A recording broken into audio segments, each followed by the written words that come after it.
Good evening, everybody. System Chalk here with the 195th episode of our first YouTube run through the House of Light expansion to Book of Hours, playing as the Archaeologist, and welcome to the full-length review of the Tree of Wisdoms. Now, I do apologize for not advancing time. Now, that's not... Of course, advancing time doesn't necessarily mean progress in the game. You can always unpause the game, hit fast forward, and not move any further through the Tree of Wisdom, or not the Tree, through the house. And then, of course, you can remain paused, much like we did in the previous episode, and actually make quite a bit of progress towards your goals in the sense of getting more powerful elements of the soul. But I imagine it would be nice to actually move into fall, particularly because that is the season I am recording this in, and I'd kind of like to see the leaves change. So we're ready to move forward. We've got a bunch of stuff that will become available in a minute. But right now, my focus is going to be on the guests that we just invited, and sort of seeing the delivery of the finale for the further story. Did Agdistis receive my invitation? Mr. Peter Agdistis, musician, mystic, impresario. Agdistis was a dancer once. One cannot see him without knowing it. The wound in his thigh keeps him from the stage, but every movement still has the cadence of a prayer.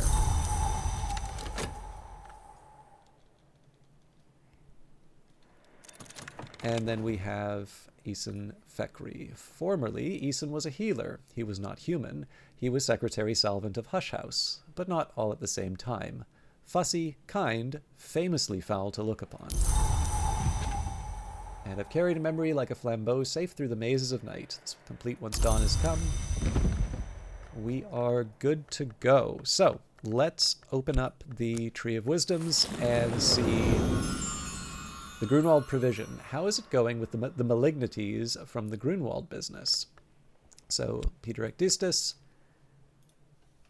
Speak to Agdistis. Agdistis attempted to arrange protection for a friend who'd brought a Grunwald curio.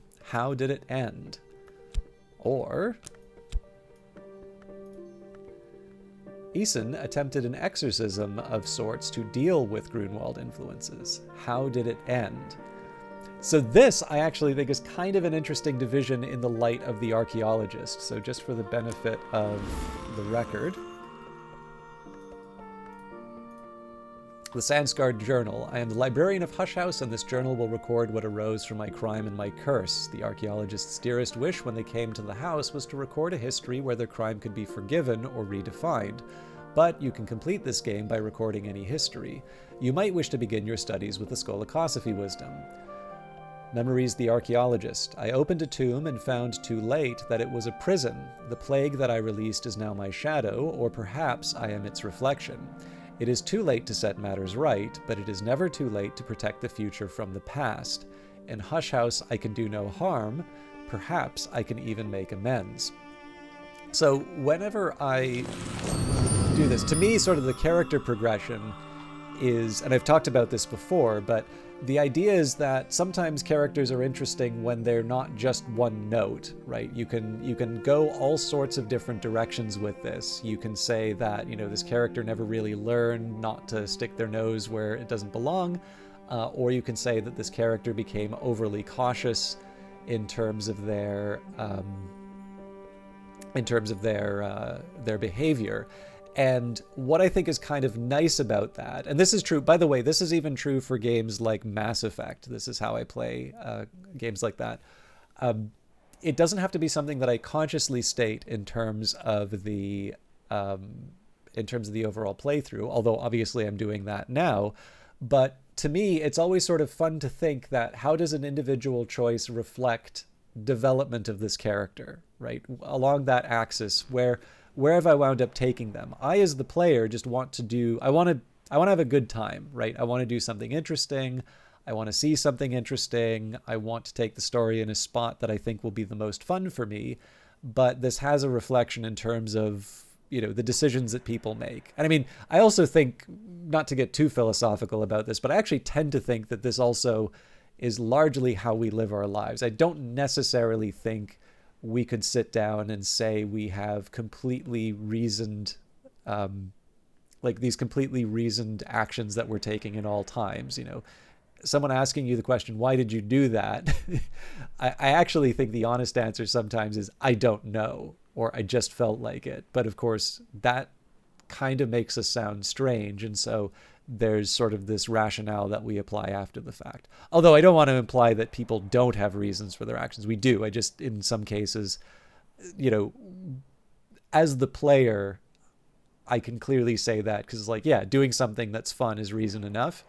But you just kind of need to look at how people behave. And I think it would be, to me at least, quite clear that not all of these are carefully considered positions that they've taken, even if after the fact they're applying some sort of justification. So we are left with, again, hearing the story about Aegdistus attempting to arrange protection for a friend who brought a Grunwald curio, or Æson Fekri attempting an exorcism of sorts to deal with Grunwald influences. So, are we trying to protect ourselves from these dangerous objects, or are we attempting to root out the danger from these objects? And in this case, I'm going to say, speak with Æson. Æson attempted an exorcism of sorts to deal with Grunwald influences. How did it end? A visitor brought a refugee from the remains of the Grunwald permanent circus, insisting it's not dangerous. Æson attempted an exorcism of sorts to deal with Grunwald influences. How did it end? It went well. The Grunwald business is over, but there was something odd left over. A carapace-adjacent entity, I think. No, don't panic. It never took the nowhere corruption. It just hung out in good company. It's a hapless little thing, but the Bureau's still sniffing around. I'm certain it's harmless, and Hush House has always been a refuge. Could you give it sanctuary? There is a place it might be useful. Oh, this is really interesting. Can we keep it? Æson's wisp. A poor wisp preserved by Æson from the Grunwald disaster. Cooing, mewing, warm to the touch. Notionally harmless. Æson has asked you to place this in the chrysalids that you can find in the cucurbit, but you could destroy it in the furnace if you were suspicious. Fascinating.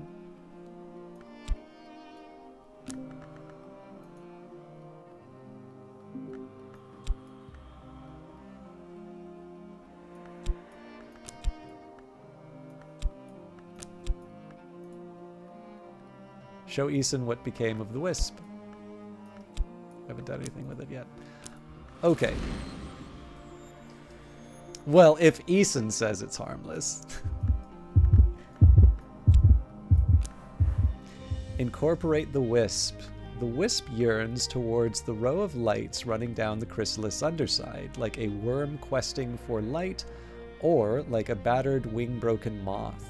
It isn't clear what might happen, but if it's something untoward, then the chrysalis is, after all, bound and imprisoned in a secure cell. And then the alternative. Dispose of the wisp. The wisp begins to wriggle, pulling away from the heat, mewing like a broken-winged gull. But no, I'll be nice. The wisp yearns towards the row of lights running down the chrysalis underside, like a worm questing for light or like a battered wing-broken moth. It isn't clear what might happen, but if it's something untoward, then the chrysalis is, after all, bound and imprisoned in a secure cell.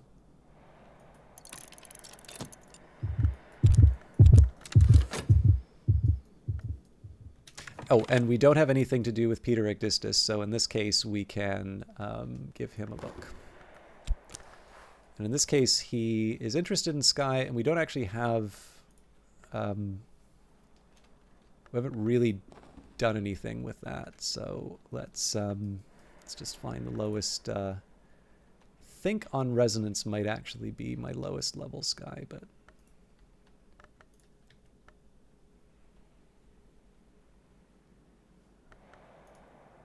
Nope, that'll do. Oh, I should probably...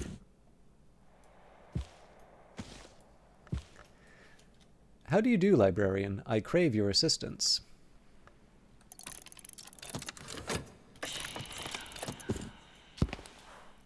My visitor has questions about the matters of the lower heavens. My collection has answers. Now, it's not like we really need the Spintria, but it's not, I mean, I don't want to invite people and then have them leave empty-handed, and we've already had the salon, so it's not like I can set them up with a two-person encounter as well. So we'll let the upgrades happen. Again, we're not going to do any more of those.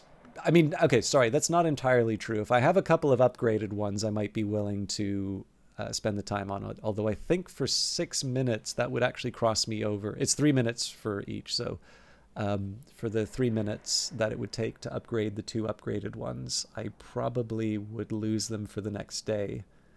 Although it's not quite the same worry if we get hit by Numa. All right, what overlooked delight? This was a forbidden epic. The attention of the hours is drawn to the bloodiest wars. Afterwards, the histories are braided like hair. So if it wasn't clear before, this is the other way that you can level up the skills. When you have... So technically, any workspace can allow you to evolve an element of the soul, provided you have the relevant skills. So in this case, the Forbidden Epic would allow me to evolve via Horamachistry and Birdsong.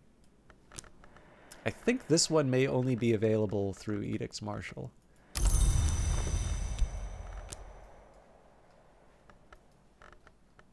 All right, an ambered casket, a treasure stored by an adept on the cusp of ascension to Lanternlong. What bright treasure?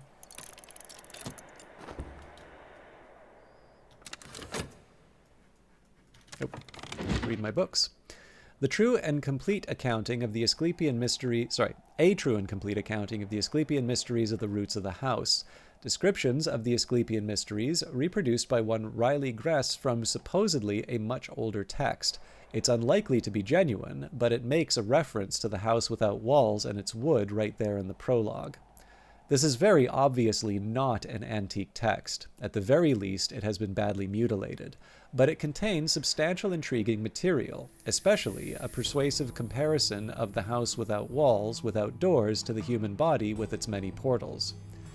The direction of death is down, the book explains. The peacock door has been considered a rent or an abrasion, but in some respects it is more like a mouth, if not a more treasured point of entry.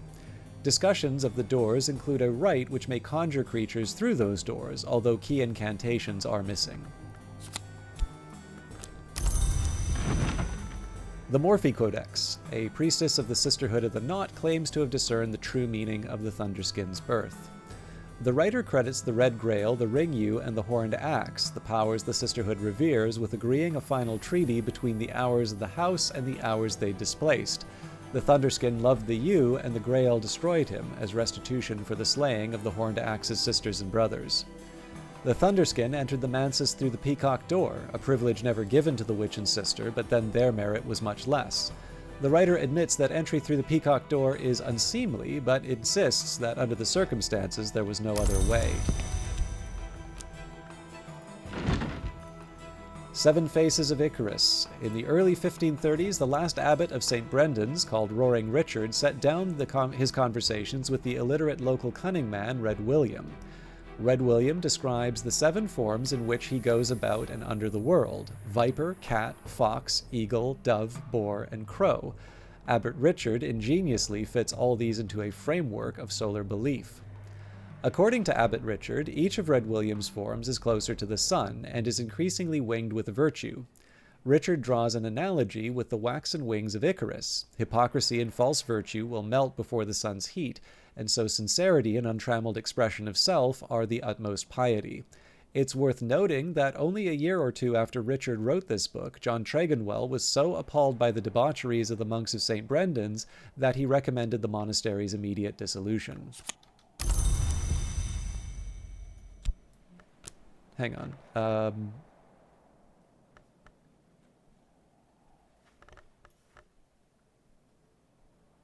This is for resurgences and emergencies, so this should be up here. This would be scale for serpents and venoms, which means this also goes down here. The Queens of the Rivers, a surreal contemporary play by the enigmatic Monica Medina, in which the Queens of the Rivers are murdered one by one. The queen of the Vistula is poisoned. The queen of the Dnieper chokes on a fishhook. The queen of the Tagus is burnt alive. The culprit, it transpires, is the audience. The surviving queens are directed to execute whatever audience members do not escape. A surprisingly lucid epilogue suggests that the correspondence of river names with historical events does provide clues to secret histories behind our own.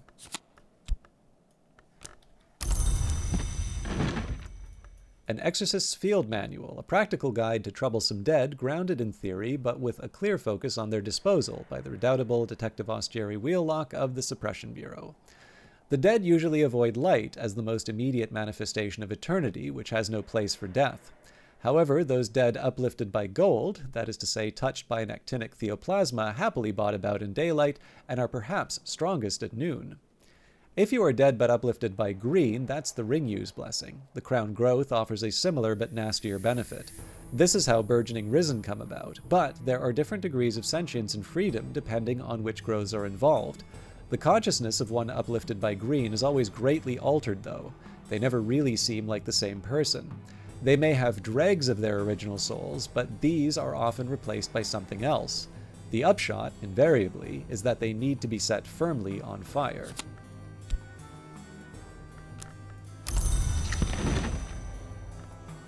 The Voyages of Furnishon of Auriel. The impossible travels of a sea captain of the late Phoenician era, suppressed throughout recorded history. Those who read it were said to disappear. Furnishon clearly visited the Mansus, sailing the length of the Painted River. He also claims to have traversed a sea of finest sand, to have dared the blazing waves of the sun's surface, and to have descended to an underworld ocean lit by lamps of black nephrite. Furnishon's final voyage is to retirement on a peaceful island across an evening sea, where he identifies a spring whose waters will keep him safe. I will be forgotten, he declares, and this work my only trace.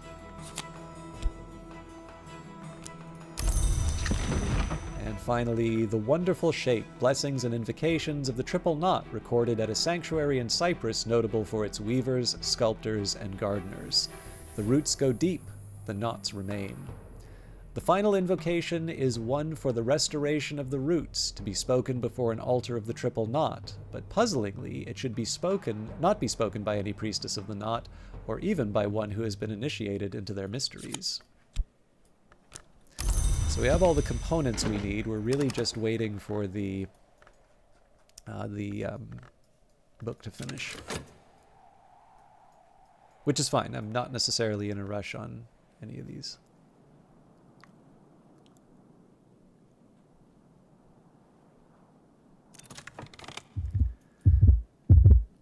The wisp wriggles into the soft space beneath the chrysalis' leathery lip, flickers, passes within. The chrysalis begins to shudder. The shuddering continues for several minutes, until the whole mass sways from side to side and the ropes creak. Then it's still, though its lights flicker, twice, 3 times. The chrysalis now admits winter intentions. It also provides winter aspect. The wisp's shed skin. The shed skin of a poor wisp preserved by Æson from the Grunwald disaster. The wisp itself now resides in the chrysalis. Return this to Æson. Something might emerge, but if it could only be assured of a hospitable history. Until that time, its dreams might be audible to one who presses an ear against its trembling sky-scented warmth. Since the poor wisp was incorporated, the chrysalis is smoother and a little colder. The chrysalis now admits winter intentions. It also provides winter aspect. So if that's not clear what it means, we've got a 5th element here, but more importantly, I believe this means that if I add a whist, I will now have 3 winter rather than just the normal 2. So arguably, if I wanted to do some sort of wintry thing, I would want to prioritize the chrysalis over the others.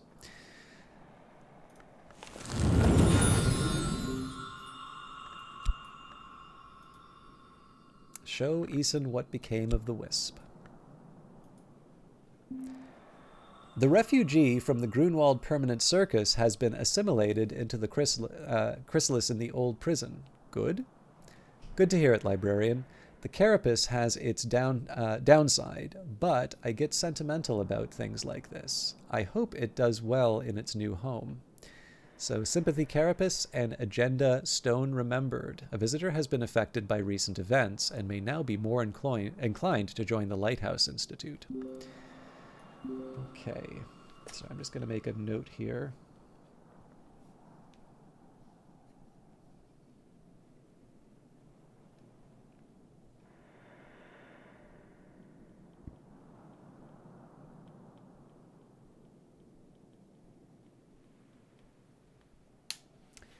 I also was not expecting to get a Resurgences and Emergences, which is overall good, but it does give me... So we'll be able to use this right now, but it does mean that I have something else.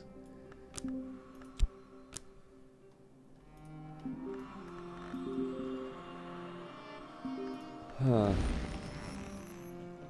It does mean that I have a new skill that I need to level up. So...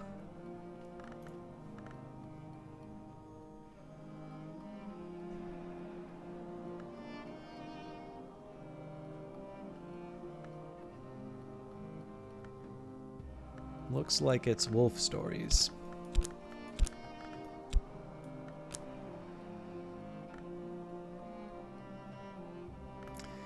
For that, it's scale and moon. So there's a bit of a conflict. We'll get through it.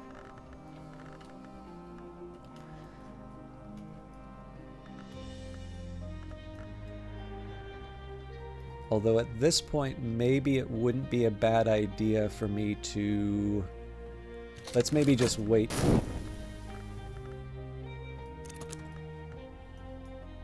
I also don't have that much time to... Yeah, I don't know. I think at this point here, we'll just wait till we've cleared the elements of the soul. All right. Speak to visitors, assistants, strangers, friends. So, Mr. Fekri would... Actually, we're going to give him the same book.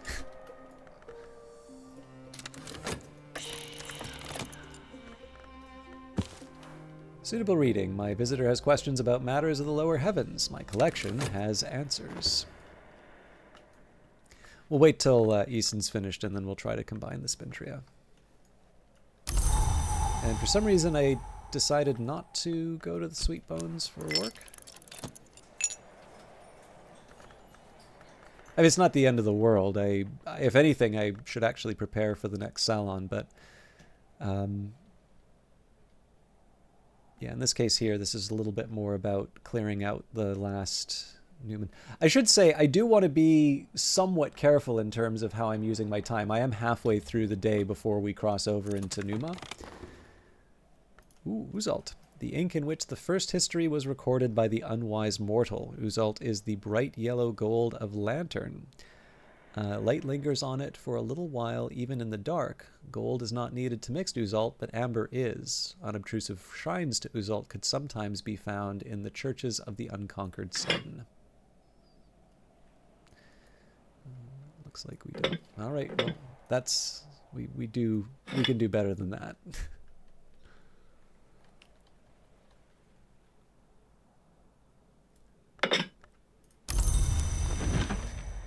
And here we go. The Turquoise Hand, a calligraphic manual of Ramsund, which employs as exemplar text Farid Udin's Conference of the Birds. At noon, the sun moves like the beating of a wing. At sunset, he sends the herald child with her candle. At midnight, he sends the wind that extinguishes the candle flame. Commentary, illustrations, and interleavings carry revelations never intended in the original. A sense of history, and the senses of histories. Newman, that old lost music. In the right histories, every song ever sung still lingers in the wind, an echo untouched by the demands of eternity. Any librarian can use this to establish a history and complete the game, but the Symergist and the Magnate can win a particular victory. So this is a pretty big one for us too, because I believe this is the first Rose Newman that I've gotten, and in this case I'm going to take the time to Note, so turquoise hand.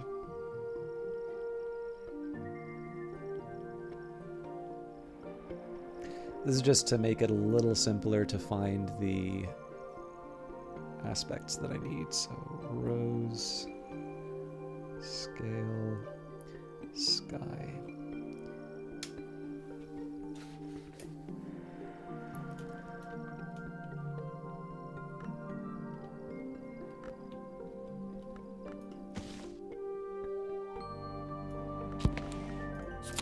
And the pentiments and precursors. Now I suppose one other alternative I have would be to come up with another use for the resurgences and emergences, and then from that I could use that to level up rights the roots or weaving and not working. But I've kind of already made the decision on wolf stories, so we'll just run ahead with that. With the consider verb, I think I said I was going to take care of resurgences and emergences first. Although, actually, if I'm going to do it this way, it seems that it makes more sense for me to take care of serpents and venoms, because that'll free up what I can do with wolf stories. In fact, I'll just grab the same ones here, and then... I mean, I guess I could use that old lost music. It wouldn't hurt, actually, because then I could read one of the other books. I think I'm going to do that. So satisfying to have come so far. Improve the skill to level 5.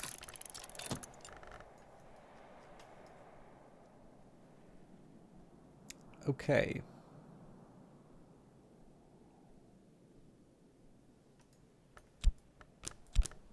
So I guess technically now what I'm looking for would be 3 scale or moon.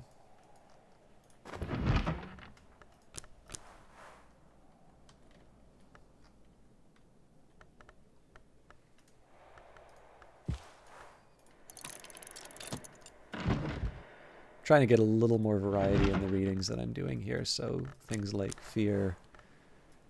I guess I can do contradictions.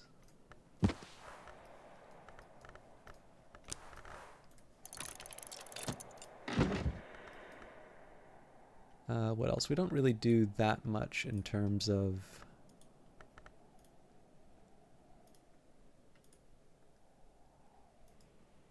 do Book of the Centimede, I think.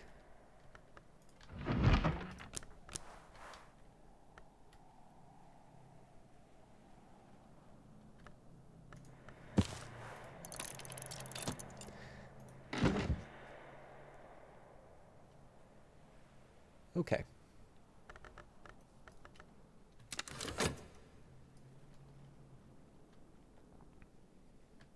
And of course, after that, that would be what gives us the royal casket, but...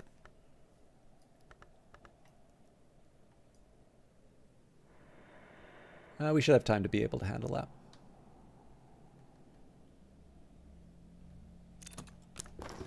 How promising. You've satisfied your visitor and earned a reward, but the more they learn, the harder they'll be to satisfy in the future.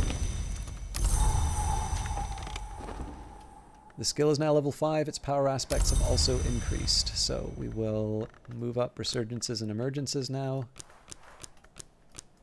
Sort of same story. So satisfying to have come so far.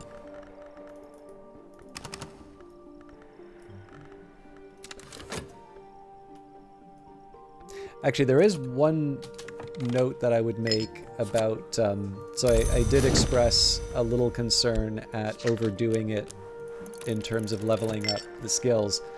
With health, if you think about it, so if the goal here is for me to make sure that I... Okay, actually, so first of all, health is not going to be used in a salon, so why am I even worrying?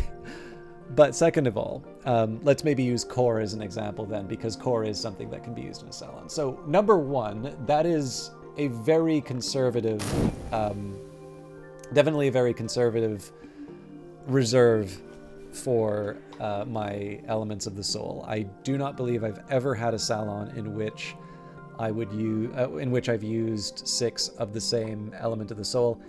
In fact, I believe it wouldn't even be possible, but because I don't specifically know all the details about how the salons work, you know, open it as a possibility, let's say. Now, if the idea here is that I want to have at least 6 of a given element of the soul, and my logic was, okay, I can't combine 2 core because combining 2 core puts me down to 5.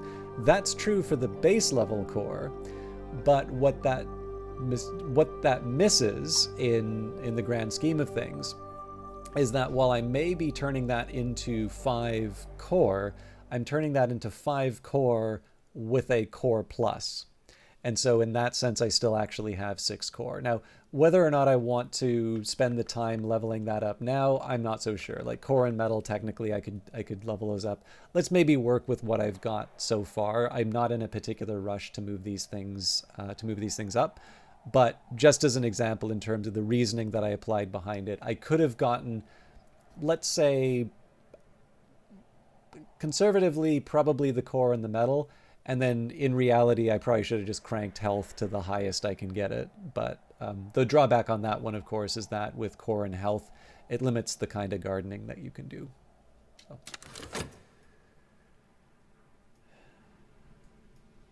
The funny thing is I don't really feel I've been that limited by not having a higher level element of the soul, but I have thought of many situations in which I want my, in which I want to do a lot of things, and so I tend to hoard a lot of low level elements of the soul rather than develop them to higher levels. Again, that's probably more of a personal preference thing more than anything, but I, at least in terms of the constraints that I think have a bite, I'm not entirely convinced that I'm not entirely convinced that having an insufficiently leveled element of the soul is... I think what it really comes down to is, if you really think of it, right, if you get 3 extra levels on an element of the soul, it's basically like getting another memory and then maybe a tool in certain circumstances. And I don't think it's that hard to add another memory and a tool to certain desks. Now, if you're trying to read a book, sometimes you're going to be constrained by the desks and things like that. But in the end, I don't actually find... It's a lot of effort to try and get something that you can usually achieve through reading a book or building something through the crafting. And so I've sort of... My play style has adapted accordingly. Exorcism for Girls, simple but forceful techniques for rousting unbefitting spirits, written in a straightforward and colorful... Sorry, I keep saying a... Written in straightforward and colorful language. Blake seems uncertain at points whether the techniques are intended for use by or on girls. She clearly regards children as a nuisance. Thyr's advice on the shapeless wood things known as raw prophets is typically practical. 1. Discourage them with buckets of water as close as possible to freezing, and with smoke of dried lemongrass. 2. Under no circumstances kiss them or receive kisses from them. 3. An effective formula is provided for laundering clothes stained with prophet slime.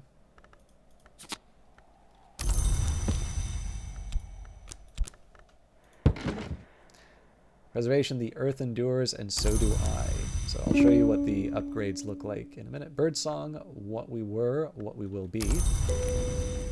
Use illumination to focus my inner radiance. Should also note here you can see attunement fulfilled. The skill has already been used to evolve an element of the soul.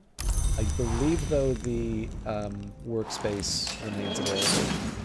Open my shaft. Skolakosophy will dissolve the limitations of my shaft. Preservation. The heart still beats beneath the world's skin. Alright, the Ascendant, the Edgelong Dardesh, boasts of her victories over her brother enemy Tareg in the days of the Shadowless Empire. Sweeter than wine, the nectar is the blood of my brother. We've raised up armies one against another. We have sated the Blackbone with the sinking of our ships. Dardesh's boasting at length turns melancholy. An Edgelong is half a dyad. She may not defeat her hated brother enemy without ending herself. She doesn't even want to, but she is aware, to her frustration, that she is a piece on the board, an axle on the ox cart, an essential part of the eternal engine of contention which the Lionsmith and Colonel used to sustain the world. And the Book of the Centipede. In the mid-1860s, when Madame Yi presented an entertainment based, she claimed, on this book. The centipede always found her way into the dark places. When she was punished for it, she reacted badly, in the Mansus as in Maya. The river runs through the sands out of myth and into legend. The painted river runs the other way. One is barred to the centipede now, but she finds ways back in sometimes.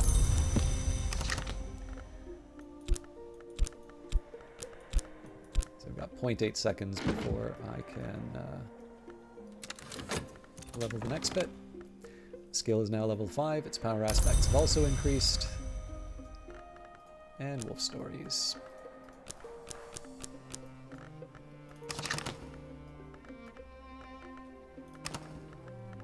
This is going to get complicated. So satisfying to have come so far. So just to show what the upgrades look like, because for the purposes of this playthrough, some people are learning about the game the first time on this playthrough, although if you've been here from the very start, have been trying to learn the game, may I commend you for your tenacity. I'm going to mess around with these a little bit.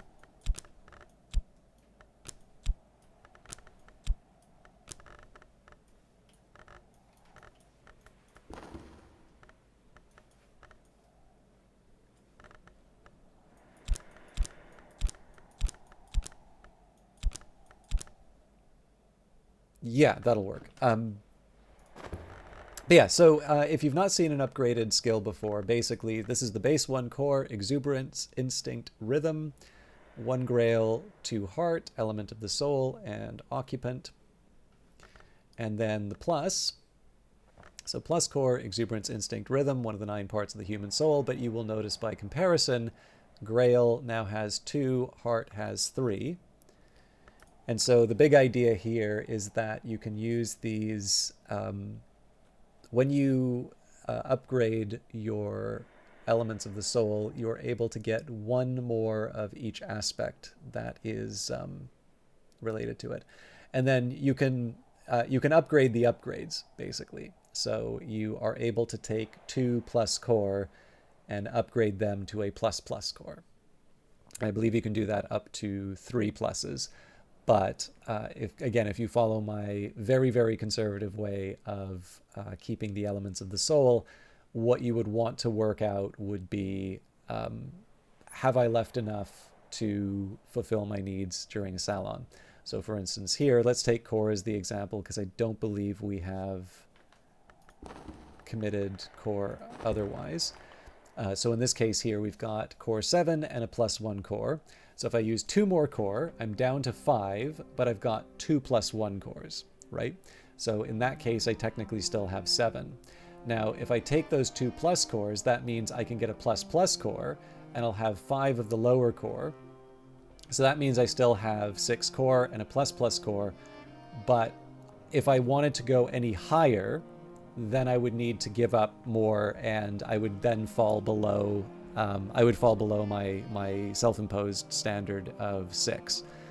Now, what I may want to do with these salons, again, the question here is it really worth going all the way to the 3 pluses? I've done this whole playthrough without going that high up, but what I may want to do, if I was concerned, if I thought maybe I was leaving some, if I were leaving upgrades on the table, what I would maybe do is I would take a record of the salons, see what the largest number claimed would be, and then depending on how, whenever it gets to data, I tend to be very obsessive, so I would basically record every single one over every playthrough, and then I would sort of get a bit of an idea in terms of what it's worth. I actually did this with, there was an adaptation of Shadowrun for the Sega Genesis.